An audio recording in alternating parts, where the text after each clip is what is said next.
করতেছে রে। আল্লাহ জানি কি ঘটনা ঘটাইছে। আল্লাহ টেহার জন্য ঠিক মতো ঘটনা আইসে তো সময় দেখ। কি টাকা দিছো? টাকা পয়সার কথা পরে, এ শান্ত তো ঢাকা শহরে থাকে, আর এখান থেকে খালি টাকা পাঠাও।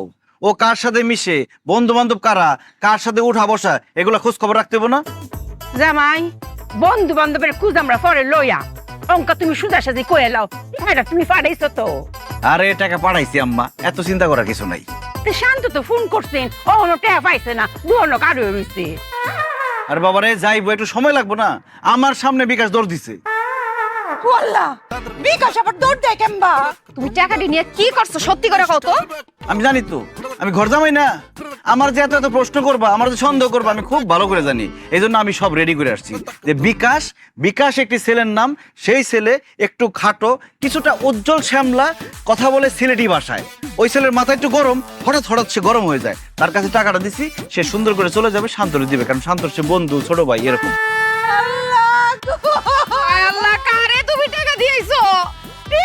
আমার মায়ের গেছে টাকা দিয়েছো? সব টাকা পাঠামো কেন?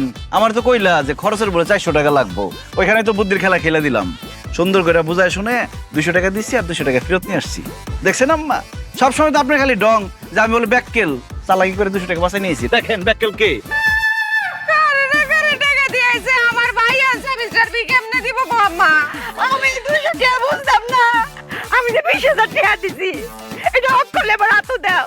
আরে বিকাশে দিয়ে দিছি, আপনার দেবো কেমন? আমার ফুটে বইটা দিছে সেমিস্টার বিদাউটের লাইকা।